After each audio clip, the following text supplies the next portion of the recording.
thought the cattle market was exciting in 2025, I think 2026 is going to be even more dramatic. Hi everybody, Colter Brown here from the Northern Ag Network with this month's livestock market report. I want to start things off this month asking a question, just for argument's sake here. I know we haven't even started calving, but if the cattle buyer called today and offered $5.15 at 5 1/4, that's $5.15 a pound for steer calves delivered in the fall, weighing 525. Would you take it? That's $2,700 a head for those steer calves, and boy, it feels like how could it be this good? That's about where the market currently sits right now, and boy, as we think about this market, can it get better? At the same time, fundamentally, it looks like there is potential for prices to increase. So it's an interesting place where we find ourselves right now, where steer calves today selling for about $700 a head more than they did this time a year ago. That's 35% higher, but boy, the mood seems to have changed a little bit in the cattle business. I'd say there's more uncertainty right now than there was a year ago, despite the fact that prices are about as high as they've ever been. So today we're going to talk about where the market currently sits, but we're also going to look at some of the factors to watch for the year, factors that have already affected the market and could do more still, and just look at where we're at in the current cattle cycle. But first, want to take the opportunity to give a thank you and hear a quick message from our sponsor, AgWest Farm Credit. Well, of course, our top story this month is going to be the cattle inventory report that comes out USDA every January. A lot of information on that, and it tells us a lot about where we're at in the cattle cycle with cattle numbers both for the U.S. and state-by-state numbers. Now, going into the report, the general line of thinking was that the cow herd had hit bottom in 2025 and was going to be increasing. But actually, we were surprised to see those numbers show that cattle numbers continue to decline. Now, overall cattle numbers in the U.S. as small as they've been since 1951. And if we zero in on beef cow numbers specifically at 27.6 million head, that's down 280,000 from last year, the lowest since 1961. Particularly surprising considering how tight cow slaughter rates were last year.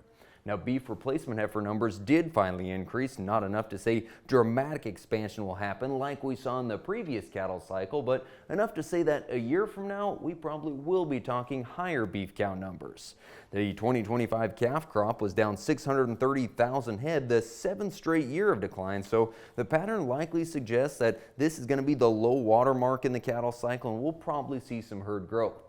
You can see some of the state-by-state numbers for most of the major beef cow states there. Starting to see some increases, particularly on the western and eastern sides of the country, but really across Montana, Wyoming, going up through the southern plains, numbers are largely still declining, but hopefully this time next year we will be seeing those numbers increase. As I mentioned, we talk about those replacement heifer numbers. They did grow slightly, but is it enough to really say that we're going to see substantial growth? And we are seeing a lot of heifer retention. One of the factors we watch there is actually in the cattle on feed report, where we look at the percentage of heifers in the on feed mix. Once that gets below 37.5%, that's a good indicator that retention's happening. It's been at 38% for the last 2 quarters, so not really dramatic retention happening. One of the limiting factors to that is just the price that we're seeing paid for these heifers right now. It's quite a decision to decide to retain a heifer and defer that income out another year. We're going to talk about what those heifers are bringing later on in the report, but suffice it to say they're worth a lot of money. And certainly replacement heifers and those dynamics aren't the only factors limiting expansion. Of course, input costs are record high across the board in agriculture. Higher interest rates certainly play a factor in whether we'll use debt to grow cow numbers. And of course, labor is an issue that really could be a limiting factor for producers that are trying to grow the herd. Other things I think that are affecting whether and how fast we'll grow are the increasing average age of the producer. Some may choose to use this record high market as a time to exit the business at high prices, so that could be a limiting factor. Of course, many of us remember the last cattle cycle when high-priced bred females scarcely had a chance to pay for themselves before prices came down, and of course, always a limiting factor is drought. Are we going to have the grass, the forage base to be able to grow these cow numbers? Drought is a concern right now with as warm and open as this winter's been, and we are seeing a lot of drought conditions across a lot of the U.S. right now, so that could be a limiting factor. Right now, over 1/3 of the cattle in the country are in drought conditions, so that is a limiting factor that we have to be cognizant of. Before we get to where the market sits today, I want to touch on some of the big news stories that have affected the market. Something we've talked about for well over the last year, actually, is the screwworm situation in Mexico. Despite the fact that USDA and Mexico are collaborating to mitigate the screwworm, We continue to see cases in Mexico. It doesn't look like the U.S. border is going to open up to those Mexican feeder cattle anytime soon, so that's supportive to the cattle market. It's put quite a bit of premium in the market, not allowing Mexican cattle for most of the last year. Eventually that's going to come out. Kind of feels like a when, not if, the screwworm gets into the U.S. It's hard to keep a fly anywhere. And then, of course, eventually that border is going to reopen. So just adds a lot of uncertainty right now, but shouldn't have a huge negative effect on the market, although we know markets don't like uncertainty. Another key factor would be increasing imports from Argentina. Now that really got everyone's attention last fall when the president first floated the idea. It had a big negative effect on the market. And over about 6 weeks, we saw cattle prices drop $70 a hundredweight after the president floated that idea. Meanwhile, beef prices held steady. Now, it's become official, which may be a surprise to folks. They may have thought it had already happened, but again, not probably a huge effect on the market. It's not a huge amount of beef really compared to what we import already, but it does add uncertainty. And the other factor to touch on would be packing capacity. Of course, we've talked about the Tyson plant in Nebraska that shut down and the facility in Amarillo going from 2 shifts to 1. And then we heard about a potential strike at the JBS Greeley plant where workers have voted to strike. Now they have not yet. Negotiations are still ongoing, but we've taken out a lot of the flexibility in our packing capacity. So to lose that, well, we just don't have that flexibility anymore. We still have excess hook space for now, but it's a factor that we do have to watch. Now, before we go ahead and look at where these futures markets sit today, I do want to give a shout out to our friends at Nutrilix. For over 38 years, Nutrilix has been serving producers across Montana, Wyoming, and the Western Dakotas. They're the supplement solution for ranchers, fed and delivered to your operation by trusted local dealers. With chelated minerals and the highest quality ingredients, Nutrilix liquid supplements are proven to increase forage utilization and efficiency. With calving season upon, many producers, they leave their herd decisions up to the professionals at Nutrilix. Well, we talk about where these futures are right now and all the uncertainty. Yeah, it's out there, but we continue to march upwards. Look at where we were just a year ago. We're talking these prices that are up 19 to 20% on live cattle. Feeder futures are up nearly a third as they continue to climb. Several times in the last month, it looked like we're going to reset the all-time highs that the futures established last fall, but just hasn't quite been the momentum to get there.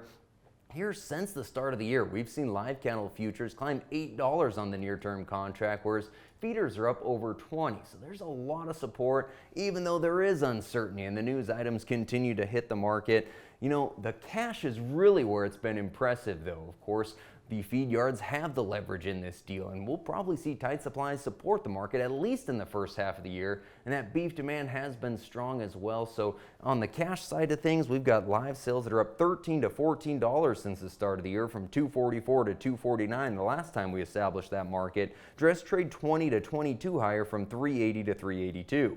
Box beef prices keep pushing upwards as well. They did have a bit of a holiday slump around Christmas, but since then we're up $20 on the choice cutout. Demand is there, although we're likely to see a reduction in beef demand. Just with as high as these prices are, consumers might limit their purchases.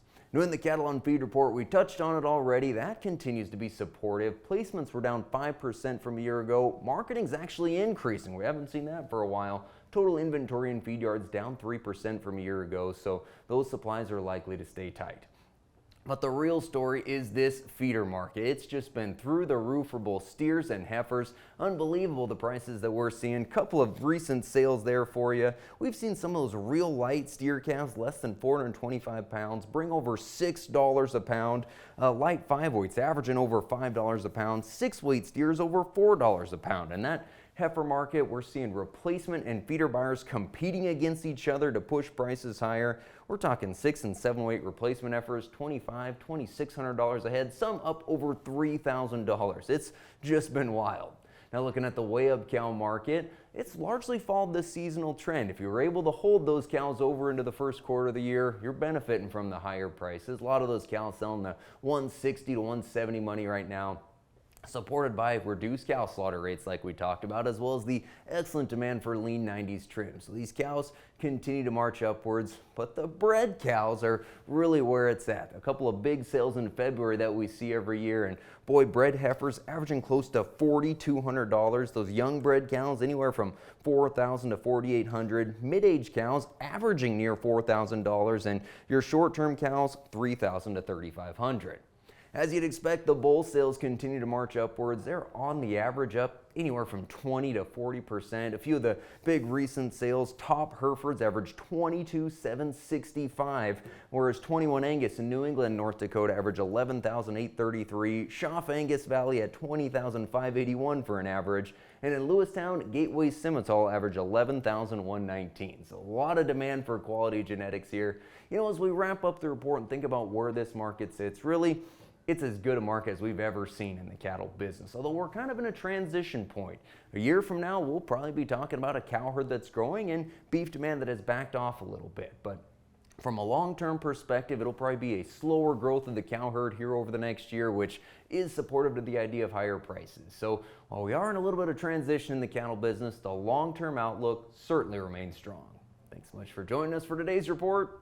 Have a great day.